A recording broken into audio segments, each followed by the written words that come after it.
You can scream and shout with all your might. Dig in your heels and hold on tight. Oh no, I'm here. I'm on. Either you are wrong or I am right. Don't forget, the ever-present, the most likely, the third possibility. You are wrong, and I am right. The crowd goes, the crowd goes wild, imagine that. How often does that happen? It is still... Thank you, seriously. Please, my adoring fans. It is still the 4th of December. It is 6:45. We're back to talk about the Collegian some more. Just watched a excellent episode of Stargate SG1. It's good stuff. Here we are. The email address to contact us here at Stating the Obvious is god@204eastsouth.com. The website for the Cynical Libertarian Society is still 204eastsouth.com/CLS. I am still Skippy, and in the control room is the still lovely, still adorable, still Republican Randy. Hi, Randy. Yeah, you little Republican shit. I didn't say nothing. Alright, here we go. NCAA, who is it? NCAA finds Seminole mascot offensive. According to Weatherland, the NCAA, I don't know who Weatherland is, I don't care. The NCAA made its decision based on the complaints of a group of Seminoles from Oklahoma, led by David Narcomi and other Native American groups and individuals who are opposed to the use of the Seminole mascot. The Seminole High Council has said they endorse the usage of the mascot. The Seminole tribe of Florida has been in contact with FSU frequently throughout this time and has been supportive of the Seminole mascot for some time.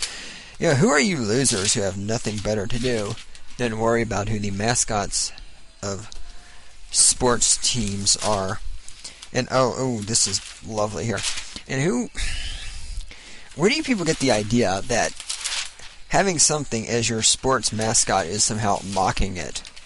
I've never really understood that. Maybe because I'm not an idiot. I've never understood that. Judge declares pledge unconstitutional. Federal judge declared that reciting the Pledge of Allegiance in public schools is unconstitutional Wednesday, a decision that could put the divisive issue on the track for another round of Supreme Court arguments. Oh, joy. I don't know if the Pledge of Allegiance is unconstitutional. We're forcing people to say the Pledge of Allegiance in a school, I think, is not a good idea. Partially just because I think the concept of pledging your allegiance to a piece of cloth is a bad idea. I mean, I'm pretty sure America is not about pledging your fidelity to a piece of cloth. As far as I'm concerned, we can just get rid of the Pledge of Allegiance. Oh. Oh, come on, Randy, please. Randy is defending the Pledge of Allegiance and all this flag stuff. It's a piece of cloth. No, I mean, yeah, right. One can... Well, first of all, the idea that, I was going to say, one could pledge their allegiance to the ideals and such that America stands for. But even then, asking somebody to pledge their ideals, to pledge their allegiance, to a set of ideas, that just goes against everything that a libertarian goes for. The only thing we libertarians are pledging allegiance to is libertarianism. And that includes the freedom to not have to pledge allegiance to pieces of cloth. Whew, this could be fun. Men's Project stands against assault. Yeah. No, I'm just trying to think where to even start. Yeah, this is great stuff. Okay. Wait, where is... I have a notes here somewhere. Maybe? It's got to be somewhere else. We'll find it later. Quote, Man-Feminist is not an oxymoron, unquote, reads a shirt that hangs in Ryan Barone's office. Or is it Barone or Baron? I think it's Baron. 1 in 4 women will be sexually assaulted by the time they are 25, Barron said. That could be my sister. I want to make a safer climate for people like her.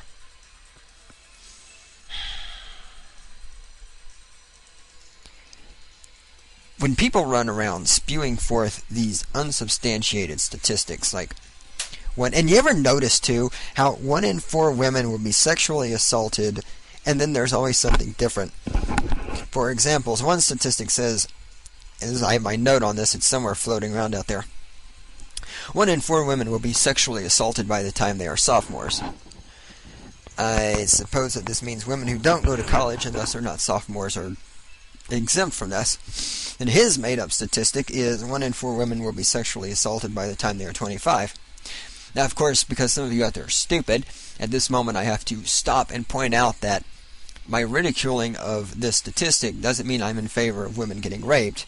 My ridiculing of this statistic indicates that I am not in favor of people lying about how often women get raped, especially when you consider, as the point I'm about to get to is this, the point of this continuous lying about how often women get raped is not being done to prevent women from getting raped. The point of this is to frighten people. And frightening people is a bad idea, regardless of what kind of cause you're doing it for. You know, when George Bush comes out and says, oh my God, there's going to be a terrorist attack unless you elect Republicans, all the Democrats come out and say, he's trying to frighten people into voting for him. And he is. But then when Democrats come along and say 1 in 4 women will be sexually assaulted by the time they are 25, nobody looks at this and says, are you sure you're not just trying to frighten people? Because you cannot substantiate this statistic.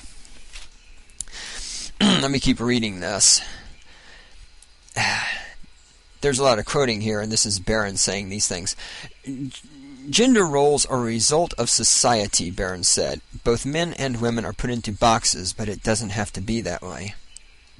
First of all, gender roles are partially, we can say, a part of society, a result of society. Gender roles are not entirely the aspect of society. I had a philosophy teacher a while back. She was a feminazi type, hated white people from the South because she was from the South and she felt guilt over slavery. So she'd always talk about how people from the South are all racist in order to alleviate her middle-class white guilt. And she told us about how when she had her daughter, she attempted to raise her daughter in a gender-neutral way. She did not want her daughter to grow up to be a stereotypical girl or whatever. You know, I guess she let her daughter play with G.I. Joes and guns and whatnot.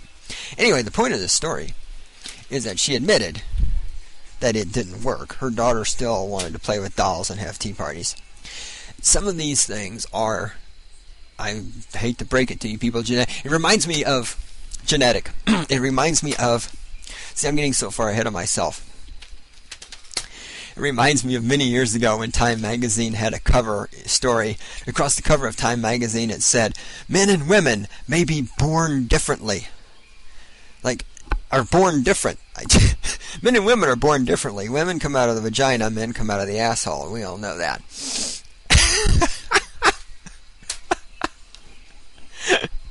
Now, men come out of the vagina also. It's just that we spend the rest of our lives trying to get back into the vagina. Men and women may be born different. Across the cover of Time magazine. Like, no shit. You're kidding. You finally figured that out.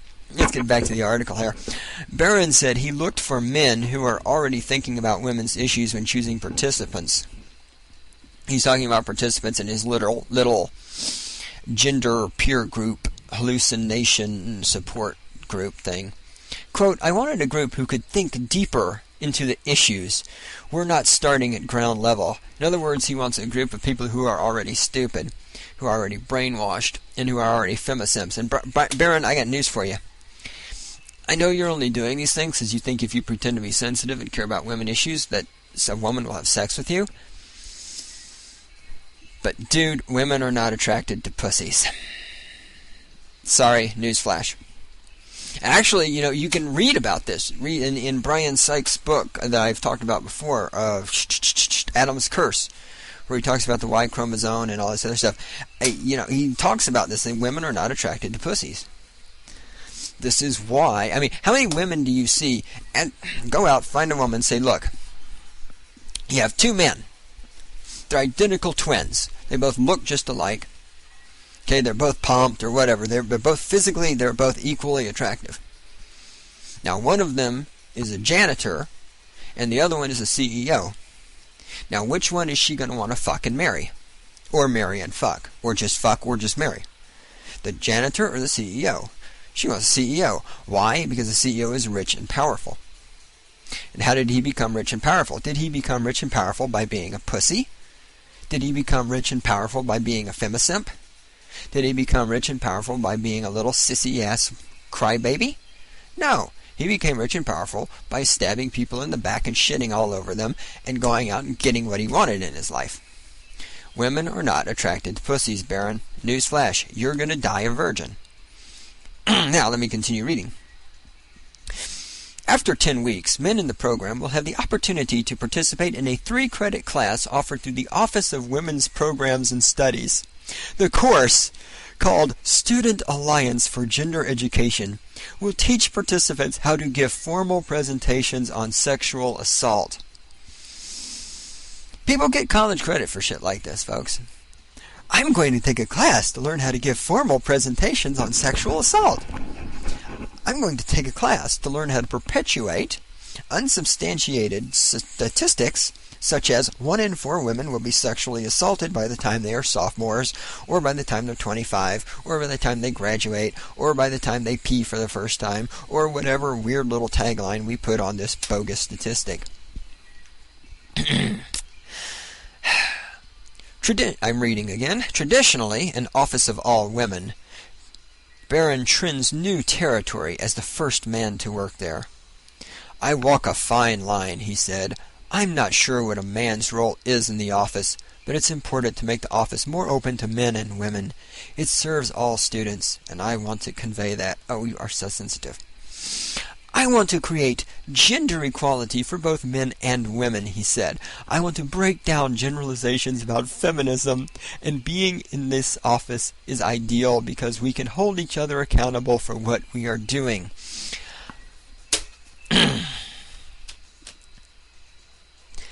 You can't create equality for two things that aren't equal. Men and women are not equal. That's not to say, because I know some of you out there are stupid, and I have to explain this every time. That's not to say men are better than women, nor that women are better than men. That is to say that men and women are different. Things which are different do not necessarily have to hold relative positions of superiority and inferiority, but things which are different can most certainly not be equal. Second of all, we can hold each other accountable for what we are doing. Isn't the entire basis of liberalism, which this feminazism is an aspect of, isn't the entire basis of liberalism the lack of accountability? It's not my fault that I can't support my 3 children and I don't have a job and I'm not married. It's not my fault I'm an alcoholic. It's not my fault that I'm fat. It's not my fault George Bush won the election. I mean, don't you see liberals running around with those t-shirts that say, "Don't blame me, I voted for Kerry"? It's not my fault. This is the entire basis of modern liberalism. It's not my fault. I'm not responsible. I am not accountable. The idea that anybody in an office of feminazi studies is holding anybody else accountable for anything As a group, they're certainly holding the white man accountable for every evil thing that's ever happened throughout history. But the idea that any of them in the feminazi study office thingy bobber are holding each other accountable for anything is laughable. Washington, new drivers have had enough things to worry about without adding cell phone bill. What? Let me start that over again. New drivers have enough things to worry about without adding cell phones and other wireless devices to the mix. Federal safety regulators say they want all states to make it illegal for teenagers and other novice drivers to jabber on the phone. So it'd be great if I had that article that I saw earlier. I don't, but I do remember it. 19-year-old kid ran over and killed a bicyclist. Did I say 19-year-old kid? 17-year-old kid ran over and killed a bicyclist because he was text messaging on his cell phone while driving. This is one of those things, as much as I despise any federal laws, you people are clearly not smart enough to conduct your day-to-day life. As you admit, you need the government to tell you what to eat, you need the government to tell you what to drink, you need the government to tell you what's safe and what's not safe. You people out there want the government to take over health care because you're not smart enough to go to the doctor when you're sick. You people need the government to do all these things for you, yet somehow or another you think you're smart enough to talk on a phone and drive at the same time, and I submit you are not. Along with this article, we have a picture here of a 7-year-old child. She's on the playground going down the slide, talking on her cell phone. What does a 7-year-old need a cell phone for? Now, I don't have a 7-year-old, nor do I have a cell phone. I cannot even imagine what in the fuck a 7-year-old child needs a cell phone for.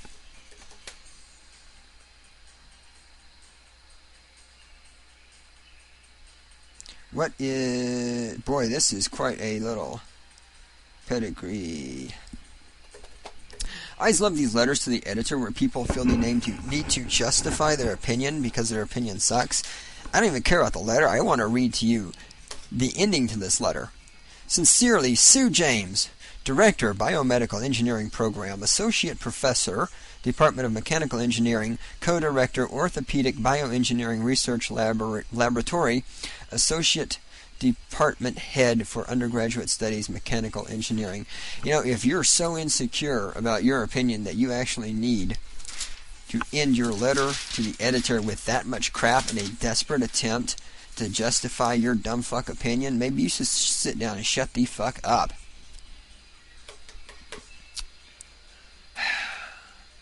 Colorado State University Republicans hypocritical. Now, this is one of these things where first I'm going to agree, and then I'm going to explain why the same thing applies to liberals. This idiot, John L. Karfmacher, Korfmacher, we're going to call him John because that's easier to pronounce than his last name. John writes this guest column in the Colorado State University Collegian. John is a Fort Collins resident, is the byline here. John writes, for the rest of the college Republicans, those of eligible age and possessing no physical or mental disqualifications anyway, I've got a question. What are you doing here? Don't you think that you had better support the war on terror by enlisting than mouthing neoconservative platitudes on a college campus? This column, I should mention, comes about because, as I mentioned in the previous edition of this series in STO, the op-ed page of the Collegian this last semester actually had some conservative voices instead of just liberal voices, the way it has in the past. And there became this debate on the op-ed page. If college Republicans support the war on terror so much, why are they in college? Why aren't they enlisting and going to Iraq? And that's what this is in response to. Number one, I continue reading. Number one, you do not actually support the war on terror, despite... Oh, hold on, I gotta put this in context. I must presume the college Republicans are aware, and blah blah blah, and thus conclude that for those who have not served or are not currently serving, one or more of the following applies.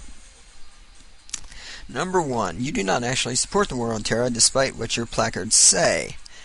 The term for those who say one thing and do another is hypocrite. We'll be getting back to hypocrite in a moment. That was me speaking, not reading. I continue reading. Number 2, you, like many Americans during the Vietnam and Korean conflicts, are quite content to support wars as long as they don't personally inconvenience you or if they're fought by others, especially those from our nation's lower socioeconomic strata. See the term used in one above. Number 3, you have, other priorities. That's the excuse our esteemed Deputy Commander-in-Chief Dick Cheney used anyway. Do you think he ever had to explain that to the draft board? Number 4, you lack fortitude. While this is understandable on a certain level, you should know there's also a word for this. Chicken. There are other stronger words too. But of course John can't use any of those words because John is a pussy. So let's look at these. You lack fortitude. Well, and there are other stronger words than chicken. So John, why didn't you use one of those stronger words than chicken? Oh, that's right. It's because you're a pussy. 1, 2, and 3. The college Republicans should be enlisting and fighting the war on terror. If they don't, they're hypocrites. Okay, now to a certain point I can ride with this. Let's take a look at liberal Democrats for a minute. What do they support? What's a good example? Oh yeah! Wasn't there a hurricane that hit New Orleans? And wasn't there a bunch of, what is his phrase? Lower socioeconomic strata that were affected by this? And didn't Democrats cry a lot about how those poor lower socioeconomic strata people trapped down there didn't have food and supplies and care and compassion and all this other shit? And did you see any of these Democrats, like, say, for instance, the multimillionaire John Forbes Carey, who has 4 houses, a yacht, and a jet aircraft? Did you see any of these Democrats going down there to help these lower socioeconomic strata people who were in need of food and water and medical care after this hurricane struck? Did you see any of them going down there and doing that? No, you did not. But you certainly saw them complaining that other people weren't doing it. Those who say one thing but do another are called hypocrites.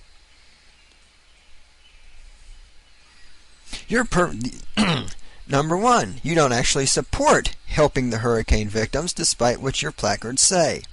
Number 2, you, like many Americans during other hurricanes, are quite content to support help for the hurricane victims as long as that help doesn't personally inconvenience you or is delivered by others. Right, John?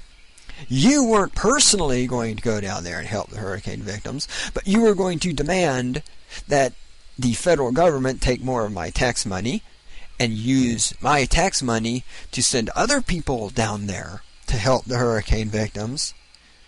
But you weren't going to go down and do it yourself. And why, John? Because you have, I quote John, quote, you have, other priorities. Unquote. That's what you wrote here, John, number 3. Why aren't you down there helping the hurricane victims? Because you have other priorities. Like sitting in your warm, comfortable house in white bread, middle-class, cracker-ass Fort Collins, Colorado, writing about how Republicans are hypocrites and ignoring the fact that you're one of them yourself.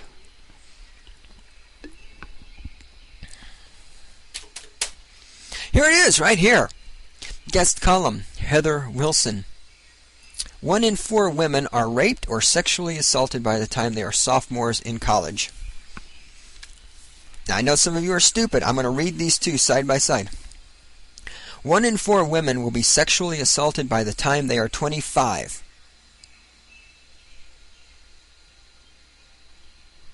1 in 4 women are raped or sexually assaulted by the time they are sophomores in college. 1 in 4 women will be sexually assaulted by the time they are 25.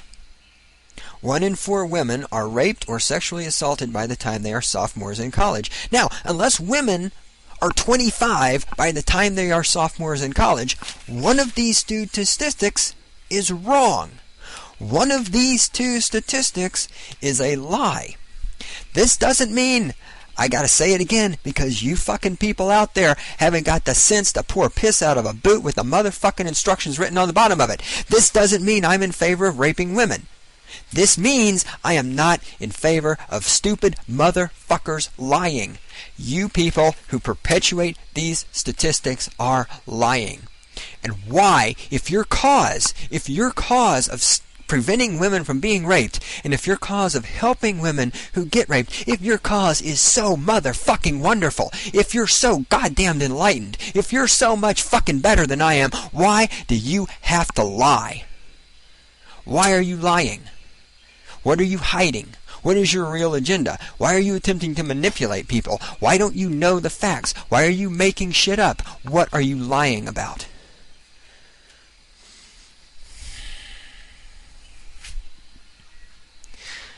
Heather Wilson's column continues here. She writes, saying phrases such as, quote, ultimately women are on their own and need to take precautions to protect themselves, unquote, very strongly sends the message that women are in complete control of these crimes and thus are at fault when they don't take proper precautions to prevent them.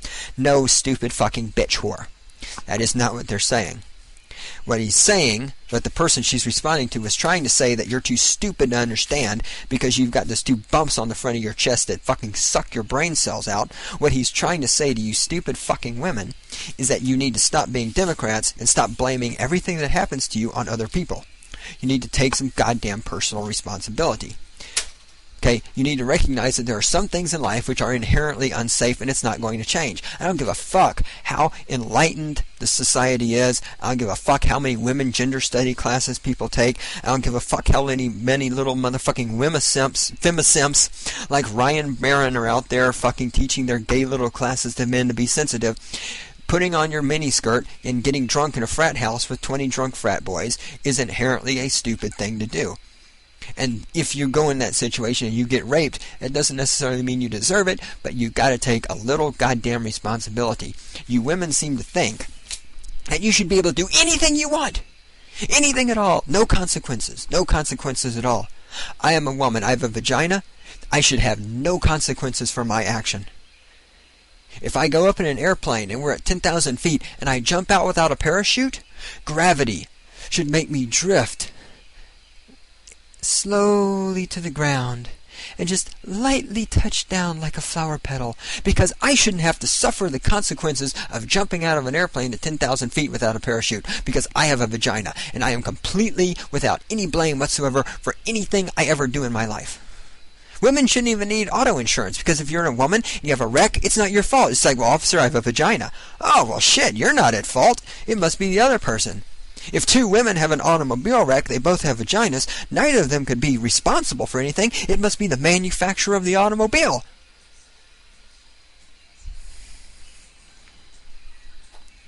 I'm not saying you deserve to be raped. I'm not saying you should be raped. I'm not saying I support rape. I'm saying you just need to fucking take just a little bit of responsibility. Just a little fucking bit, okay? Just take a little fucking responsibility. I'll meet you halfway, dumb bitch. I'll fucking meet, just a little fucking responsibility in your lives. And stop making up statistics.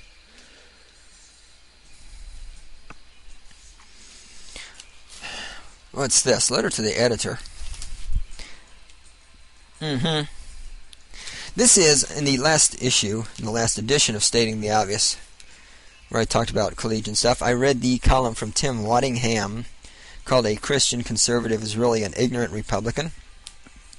This is a letter to the editor from Kevin Curry. He's a freshman in biological science. This is a response. I'm not going to read all of it. I'm going to read a couple of paragraphs. I found Tim Waddingham's article, A Christian Conservative is Really an Ignorant Republican, close-minded, hateful, and lacking in factual backing. As an independent who tends to lean conservative and also happens to be Christian, I was appalled at this article's hateful and ignorant tone. I would expect an open-minded liberal publication to be a little more, should I say, open-minded. He talks about Christians, conservatives, blah, blah, blah. He goes on to say, excuse me, we don't believe killing unborn children is a woman's right, and we don't believe gays should have the right to defy the sanctity of marriage, all opinions that can be traced to our religious beliefs. No upright conservative is going to go against his or her moral beliefs and vote liberal, as Tom so ignorantly stated we should. Well, it's good to know that.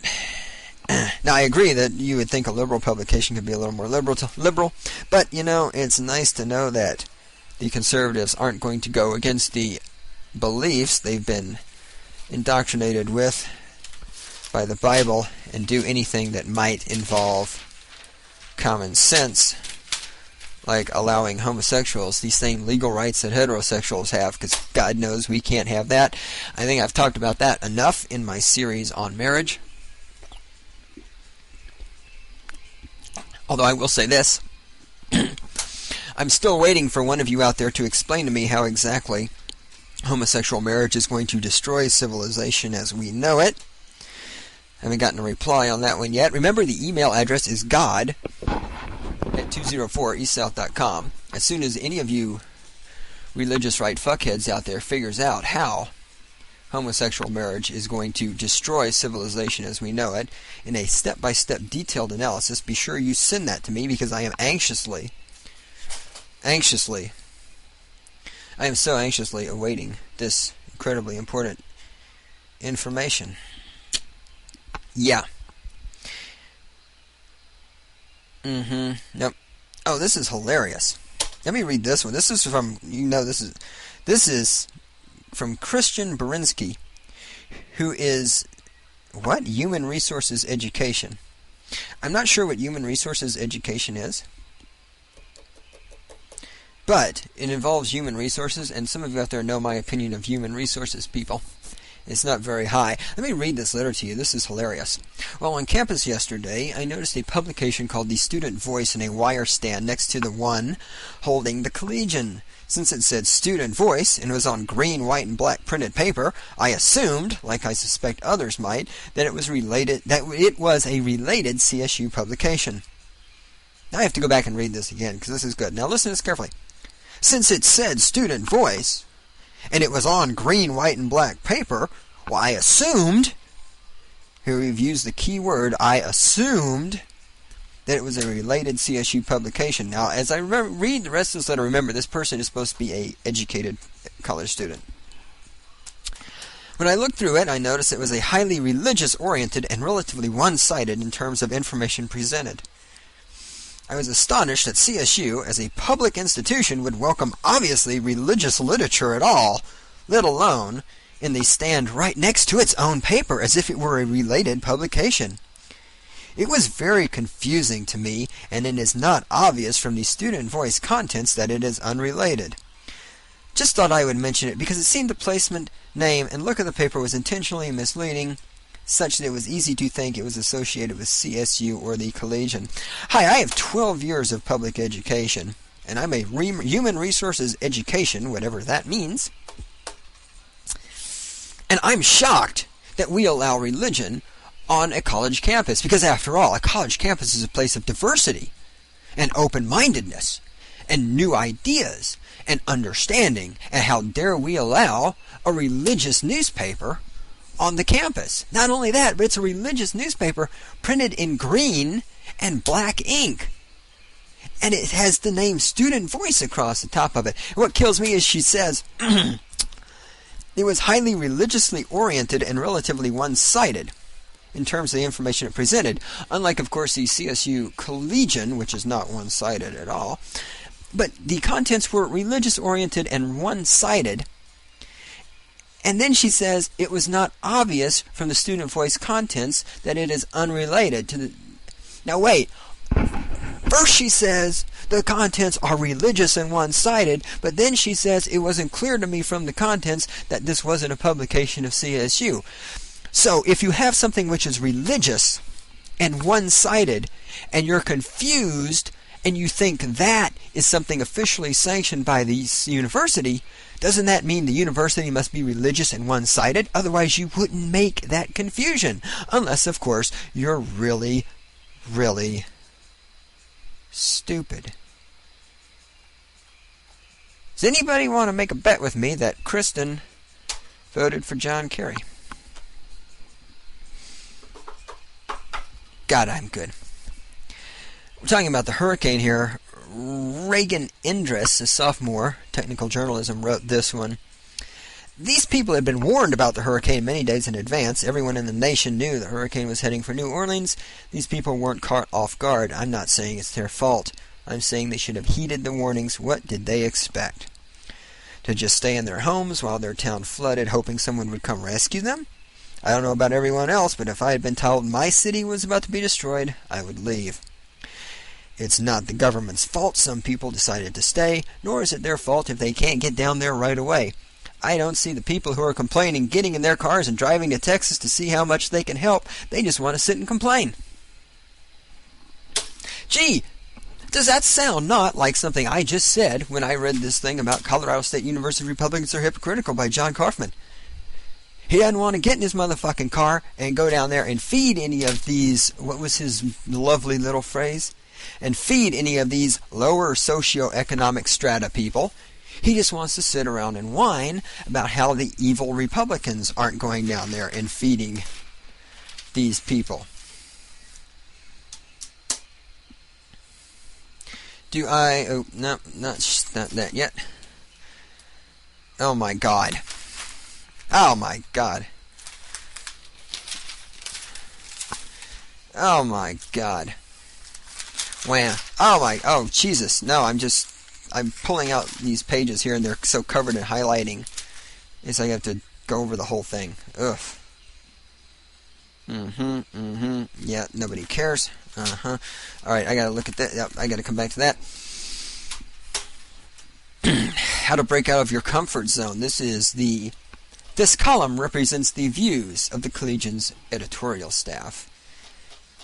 In other words, this column represents the views of a bunch of middle to upper class white kids whose parents are paying for their college education and have their heads shoved up their asses.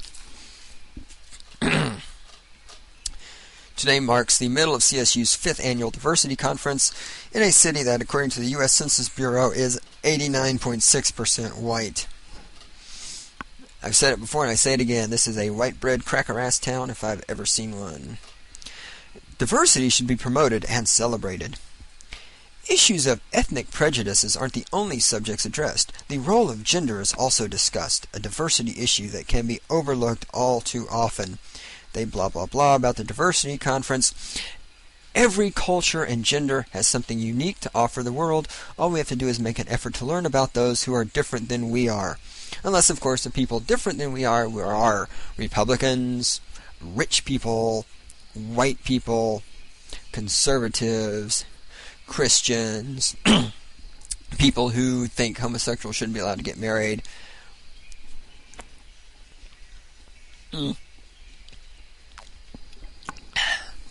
Excuse me, that was me taking a huge drink of water. 20 seconds of silence. Unless the people are people who question rape statistics as being bogus, unless these are people who think for themselves, unless these are people who... everybody has something to offer. We have to make an effort to learn about those who are different than us. Unless, of course, we disagree with them, and in that case, we can attack them, ridicule them, lie about them. Ah, the beauty of diversity. Tim Waddingham. Here's another column by this jackass. Wouldn't a president want... I love the... This is something he seriously wrote. Wouldn't a conservative president want to be, I don't know, conservative with money? You know, things like that can sound good when you say them, but, dude, learn to fucking write. Waddingham writes, quote, well, I have to quote, he's writing, ironically, many people bash liberals for spending money haphazardly, and when liberals raise taxes to pay for their programs, there is even more of an uproar because, God forbid, we actually pay for the programs we intend to carry out. Conservatives, on the other hand, spend money even more carelessly than liberals, but instead of paying their own programs through taxes, they borrow money from future generations, so they never have to deal with paying for their own initiatives. So down the road, when liberals raise taxes to fix the enormous deficit President Bush has created, I don't want to hear any moaning and groaning from the conservatives. All the liberals are trying to do is fix the problem by fix the problems created by the lack of conservative spending by Republicans. Interestingly enough, he's more or less got it right. I hate to agree with a jackass, but I mean, it's true. Well, oh, please, Randy. It's true. Bush is spending money hand over fucking fist. He's not paying right now. And here's the difference between the Democrats and myself.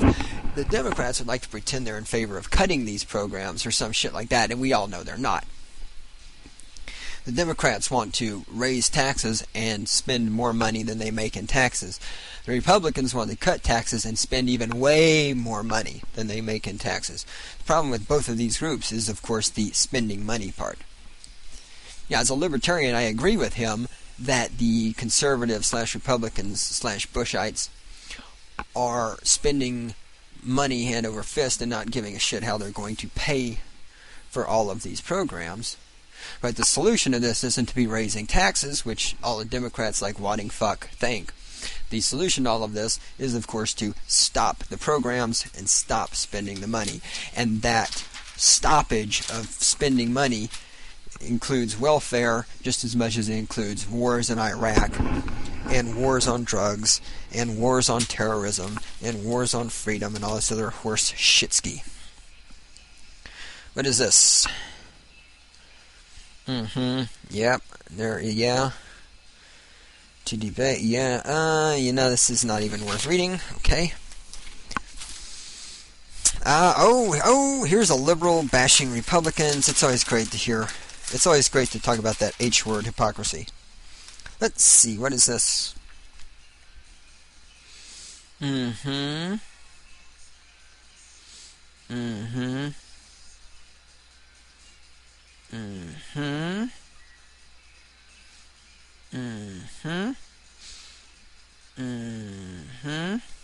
Okay.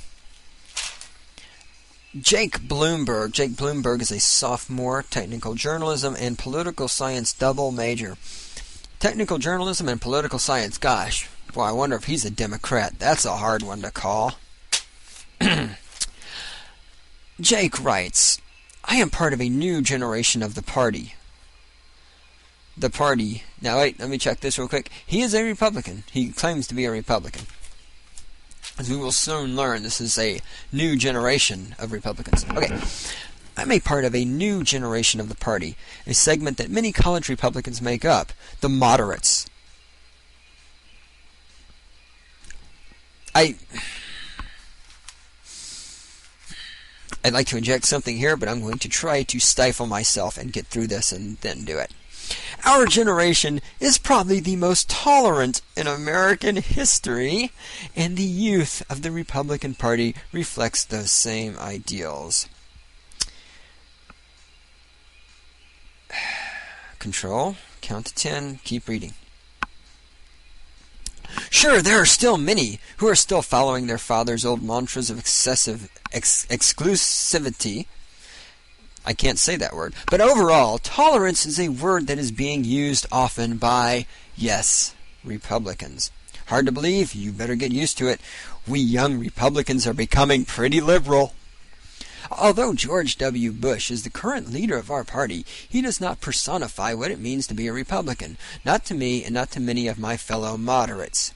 His belief on how our society should run, from social programs, minority rights, and the involvement of religion in our schools and governments, are not the same beliefs I hold dear.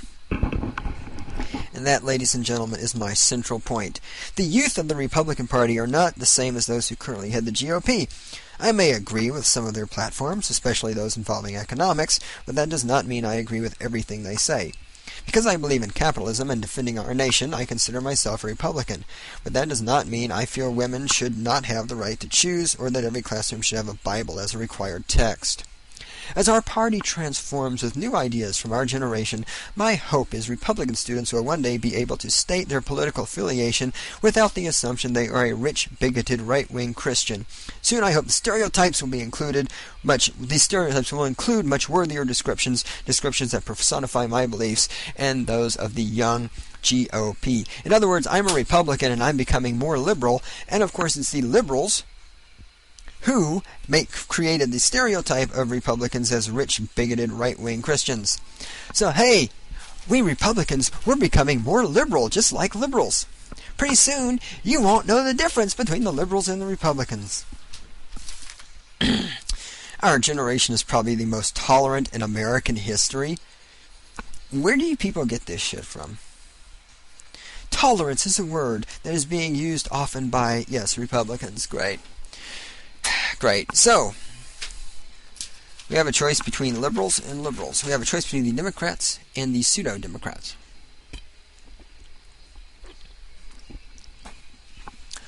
Do we really need another Democratic Party? I mean, the Democrats are fucking things up already. Do we really need the Republicans to be more like the Democrats? And the truth of the matter is, as we saw in the last presidential election, there's not that much difference between the Republicans and the Democrats. Hasn't been for a long time. This is nothing new. The argument here, and part of the problem is we're stuck in this two-party system. The one thing we can look at other countries and say, wow, that's something we need here, is when we look at these countries that have multi-party systems. As long as we have a two-party system in this country, we're pretty much fucked. The question is the Republicans and the Democrats becoming more and more like each other a good thing or a bad thing? And I think you can argue that either way. I think you can say they're becoming more alike. Why am I not having... Oh, I'm missing something. I think we can argue their being more alike is a good thing, in that as they reflect each other's same opinions more and more, hopefully it will make some of their opinions and positions more easy to recognize as being absurd bullshit. And as they become more and more alike, we can hope that this might open up opportunities for third and fourth and fifth parties to get into the fray. Because as it is, there is a stereotypical view, belief, and I've heard this said more than once, if you're in favor of smaller government and economic freedom, you vote Republican. And if you're in favor of sticking it to the man, and if you're in favor of personal freedom and rights for homosexuals and women, then you vote Democrat.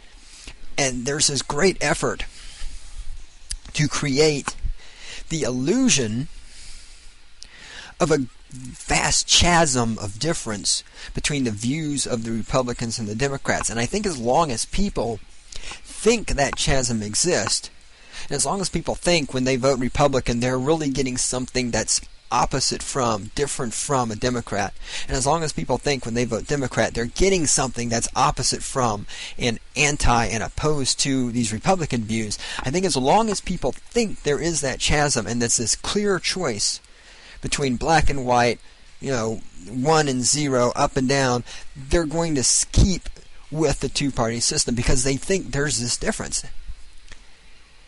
As the two groups merge closer together, I think this can be a good thing, in that perhaps there might come a time and day when people look at all this and recognize, no, there's not much difference here. We need some different choices. And that may be one of the things which opens up the possibility of 3rd, 4th, 5th, 6th, 7th, 8th, 9th, 10th parties.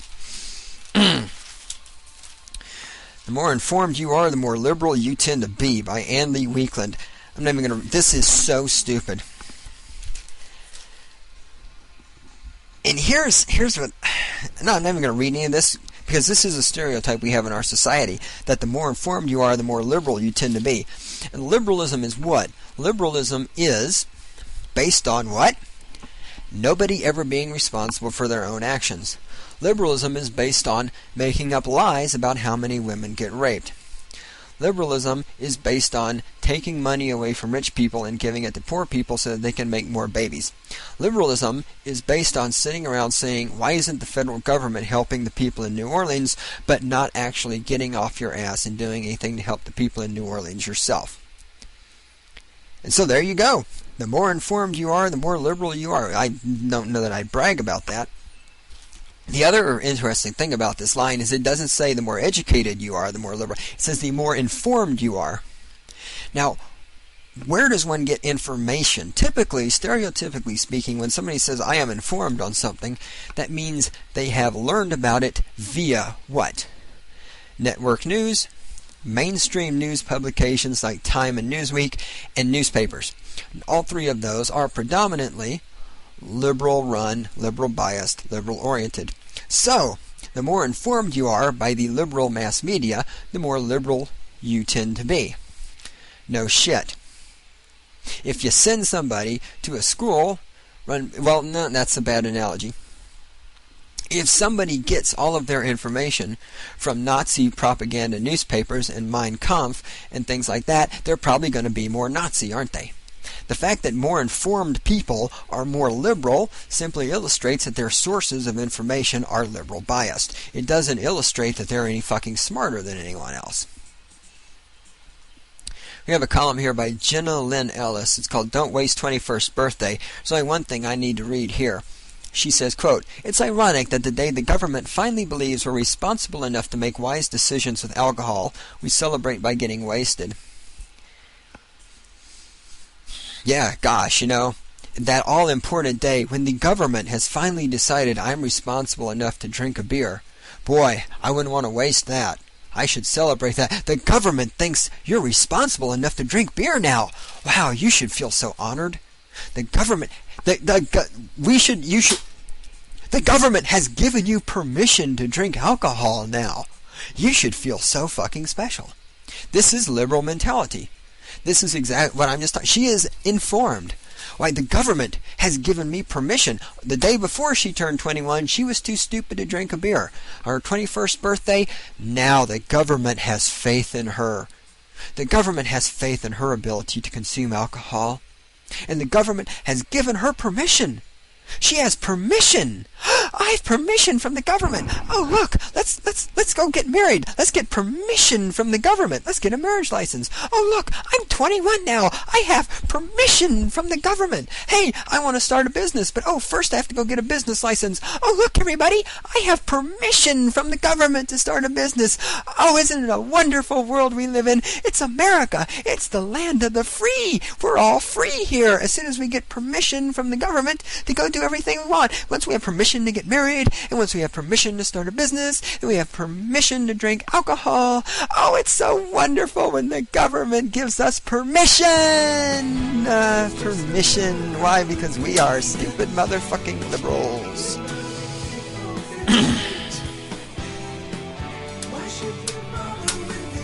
Read today's front page for a great place to start enlightenment. I will enlighten you with a motherfucking bazooka.